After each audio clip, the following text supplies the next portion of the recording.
Welcome to Our Girl Relationships. We talk about the problems people face in their day to day lives. Let's start with the video.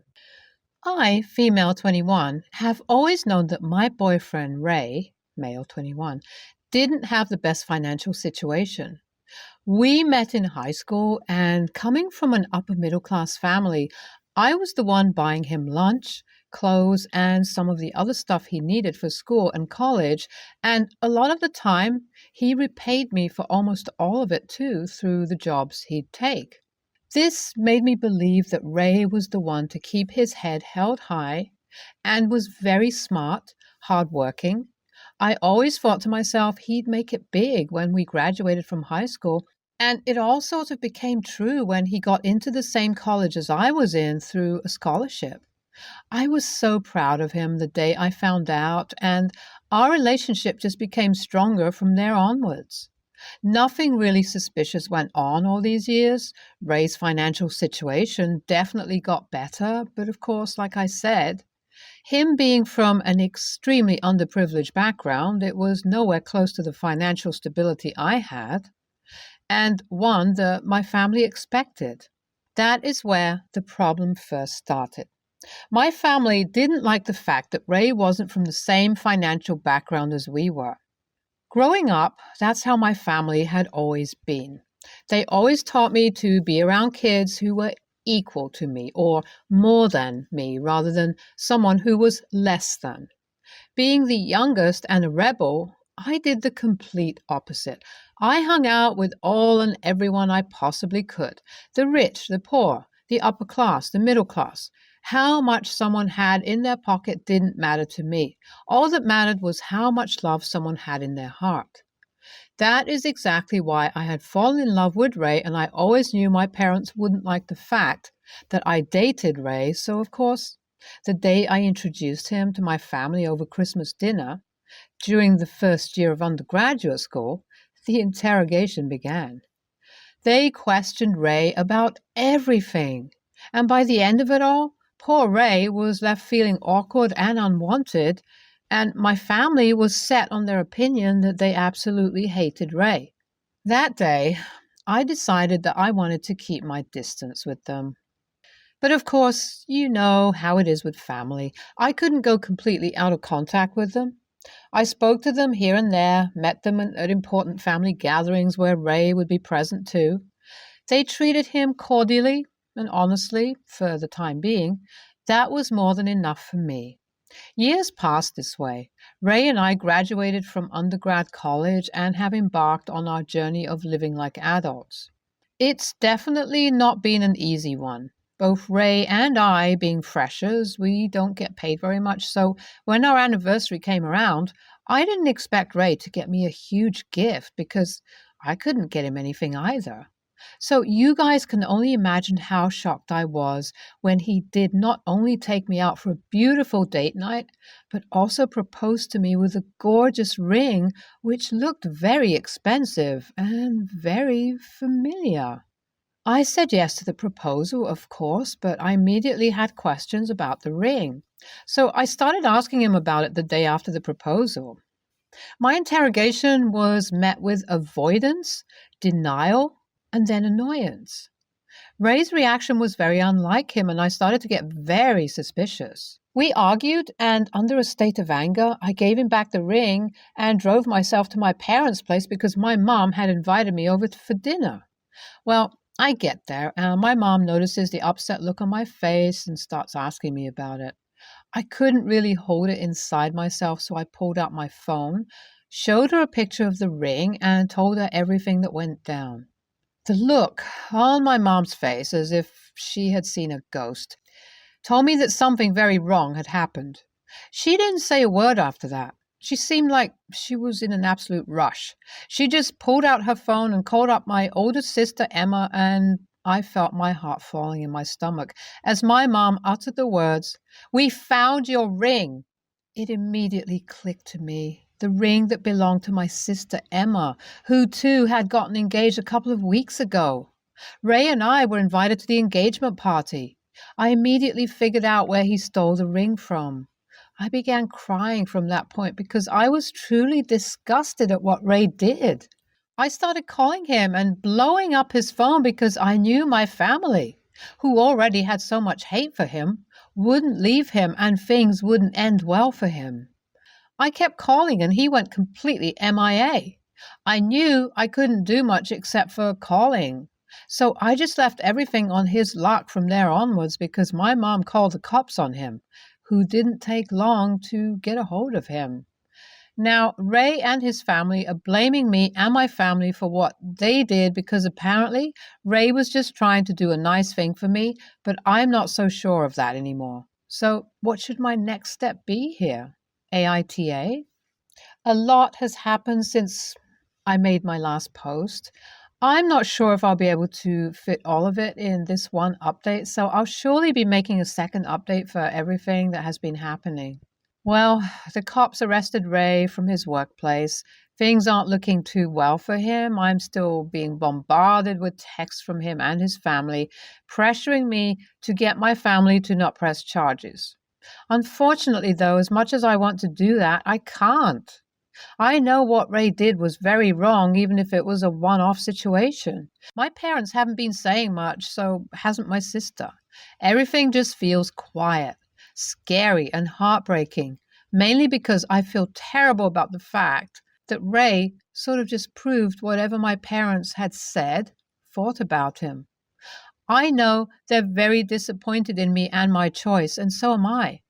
After so many conversations with Ray and him knowing full well how my parents were and how much I just wanted to show them that we could make a life for us without their support, it just felt like everything came crashing down. It still sends shivers down my spine how coldly my very loving sister spoke to me when she found out about everything that happened. The way my mom talked about how much in panic my sister was just broke my heart into a million pieces. I wouldn't blame them a bit if they end up putting Ray in jail for all of this because, like I said, none of what he did was excusable at the slightest. Right now, there's not much to say other than that. I know it's only time that will unravel whatever is outside this quiet, dark, and scary tunnel. I'll surely keep you guys updated about it all. Hi everyone. A lot has been going on lately, which is why I haven't been able to update a whole lot. Well, for starters, my parents reached out to me and called me over because we needed to talk. When I went over to their place, they sat me down along with my sister and her fiancé. I expected things to be an absolute mess, but I was surprised when everyone around me was surprisingly calm and composed. My parents and sister also went as far as to comfort me after they saw me in an utter state of panic. When I realized that this wasn't them ganging up on me and them genuinely wanting to talk, I calmed down a bit, and after that happened, we got to speaking. My sister told me that after thinking about it all, she decided to not press any charges on Ray. Seeing that I was the only one shocked at my sister's decision, I realized Emma probably had this conversation with my parents beforehand. Emma patted me on my back, telling me that the fact that she got her ring back, which costs a lot more than what I thought, by the way, she realized that she didn't want to uproot the life of a guy who was as young as I was for a one-off incident. I was honestly speechless, especially at the fact that my mom and dad both agreed with what she was saying. I immediately broke down and we just shared a moment of silence where my dad confessed to me that he sort of understood why Ray might have done what he did. I'm not sure what he meant by that, but the comfort and assurance was very much needed. Emma and my mom also told me that what they did wasn't especially for me. It was out of a concern they had for Ray. We hugged, comforted, and apologized to each other, and I left their place. Well, that happened, and then I also got the chance to meet Ray, finally after so long. The meeting was very intense. Ray broke down, apologizing to me immediately as soon as he saw me. He confessed to me how he had only done all of this to impress my parents, apparently. It didn't really make any sense to me, just as it probably wouldn't to many of you guys either. I told him that regardless of what and why he did what he did, He really owes a thorough apology to Emma, her fiance, and my parents, and multiple sessions at a relationship counseling for me to even consider reconciliation for our relationship, let alone considering engagement and marriage. He told me that he already had started on the apologies and would work on finding a therapist. That's all I have currently. I know a lot of you might not be happy with this update, but I know giving this a fair shot is the bare minimum I can do. If my parents can forgive him, I think I can at least try to get him not to repeat his mistakes. I'm also aware of the fact that whatever happens ahead of this is fully my responsibility, which I'm ready to take the expense of. I mean, after all this heartbreak, what have I got to lose? Nothing really. Hi everyone. I posted on this subreddit a long time ago and I took a break from it all because I wanted to focus on rebuilding my relationship, not only with Ray, but also my family. Well, thankfully, all of it was a success because of therapy, of course, and also because of the change in my family's outlook towards Ray. I'm not sure what happened, but the change in their hearts definitely helped Ray and I in feeling more understood and getting more warm towards my family. I think it's needless to say that Ray was under tremendous pressure to do better financially because he wanted to prove something to my family because of all the taunting and remarks. Our therapy sessions highlighted that and also made me aware of my mistakes, like not standing up enough for Ray, not being communicative enough, etc. All of these things were eye-opening and helpful to me and Ray to develop a stronger bond. It's been a year since everything happened, and I can still openly say that I'm not 100% trusting towards him yet. But at least I can also say that my trust for him isn't at 0% like it was when this all first started, and that is all that matters to me right now. We have a long way to go, but the fact that we even started this journey is what means the world to me. Thank you all for your heartwarming wishes and blessings. NTA, what a roller coaster ride this post was, but honestly, regardless of how the parents are, I still wished that they pressed charges because Ray isn't 12 or something, but of course, I don't have a big heart like them. I'm glad you got an opportunity to save your relationship with him. I hope you can build boundaries and communication with both Ray and your family. NTA, I guess Ray was going through some sort of identity crisis situation where he wanted to prove to your parents that he could make it big. It's still very inexcusable, and it was just terrible planning overall. It's good that you got into therapy and it helped. I have 3 kids, 8 and 1-year-old daughters and a 4-year-old son. My mother loves them all dearly, but I have noticed that she sort of ignores my son sometimes. It's not like she's doing it on purpose, and it only started after my youngest was born, but I don't like it. I mentioned this to my mom, and she immediately apologized. She said that she hates to admit it, but because he's the middle child, she forgets about him sometimes, especially since the baby. I decided to give her a chance since she seemed genuinely sorry. My husband and I had an emergency this morning and decided to drop off our kids with my mom, she offered. And then after we dealt with what happened, we were planning on having dinner with my parents since it's Thanksgiving anyways. We usually have big dinners with the entire family, but the timing wasn't great this year, so my mom was really desperate. Well, the second my husband and I got to my parents' house, I noticed that my daughters were very happy while my son was sitting in the corner crying. I asked my mom what happened, and she told me that my son scribbled on my older daughter's drawing, and so she put him on time out. Either way, I went up to my son and asked him what was wrong. He was an absolute mess, but eventually told me that he got mad because Granny wasn't listening to him and didn't look at his drawings, and he even said he thinks she only likes his sisters. I asked my mom if this was true, and she laughed it off and jokingly said that while she didn't give him much attention, it doesn't mean that he should ruin his sister's work. I didn't laugh, and I was actually upset, and she noticed. She just said, that she's sorry and she'll try to be more attentive next time. She also said the same thing as last time about him being the middle child. I told her that she won't have to try next time because I'm not leaving the kids alone with her ever again. I then said Happy Thanksgiving and picked up my son, told my husband to grab our other kids, and we left. My mom kept begging us to stay for dinner since we promised, and also said that she's sorry, and what more do I want her to say? I just ignored her. My dad called me later saying that he understands my decision regarding the kids and would do the same, but I should have stayed for dinner. My mom had made a lot of food and was really looking forward to it, and I broke her heart. But she also keeps breaking my son's heart. I don't know. AITA? I can't sleep because of how conflicted I am. NTA, not at all. Because this will come to mean a lot to your son in the long run, that someone had his back. Even if he's too young to fully comprehend what is going on, this is the sort of thing that sticks with them. A boundary was set, and his emotions, mental well-being, and needs are being met by a parent. Neglect is horrible. Realizing you're not the favorite child is horrible. Being left out is horrible, especially when that's your grandmother.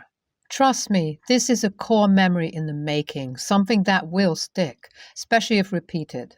The good, not the bad. I say this from experience and how much this sort of shit mentally broke me, and that was just my relatives. Please stand by your son. Do not doubt your actions or second-guess yourself. Please stay by his side, have his back, and give him love. NTA, your son is a little kid who's ignored by his grandmother because he's the middle child? Seriously? Your mom doesn't sound like she's sorry at all because her actions say otherwise, and her excuses are even worse. I also think it's stupid as hell that she couldn't spare a few minutes to look at the kid's drawings, but had no problem putting him on time out as soon as she saw he scribbled on his sisters. This happened back when me and my younger sister were both late teens or early 20s. I have ADD, which now isn't a thing anymore apparently, so I have whatever it's called now, and possibly on the autism spectrum. It's an ask 3 doctors and get 10 opinions kind of thing. The ADD was diagnosed very young, the autism fairly recently. I go with, I'm weird and quirky. I've always been sensitive to certain sounds. High-pitched and loud sudden noises are especially unpleasant. Well, one of my sisters was very loud. She had to make her point and emphasized everything she said. I know she wasn't trying to be loud, but she never believed it when it was pointed out to her. This is where my dog comes in. He was a small dog, Sheba, and he had a citronella collar because he would bark at neighbors. For any that don't know, the collar releases a spray of a very strong citrusy smell anytime the dog barks. Dogs find it unpleasant. Most people do too. I would set the collar off before putting it on every few days to make sure it was working, so I knew exactly how loud something had to be to set it off. I knew my sister was louder than that. One day, my sister was playing around with my dog. She leaned over and said something like, "Who's a good boy?" And my pup's collar sprayed her right in the face. I was lucky enough to be present and just lost it. My sister got all huffy and said I was TAH for laughing, and my dog's collar was too sensitive. I still think that moment was the validation of years of telling her to stop yelling. Best part is that she got sprayed 2 more times after that. She then toned it down around my dog. So the bark collar worked. The story comes up every now and then in my family, and my sister still says I'm the AH. I'm still pretty sure I'm not. My sister didn't believe she yelled until she got sprayed in the face by my dog's bark collar. Needed to clarify. I knew how loud my sister was and that she would at some point set off the collar. I was just lucky enough to be there when she did. Also, the smell is very temporary, and my dog would just go somewhere else until the smell went away. Thank you for this, NTA, and I feel you. One of my issues with ADHD is an inability to filter out sounds. My brain has trouble following a conversation in loud environments.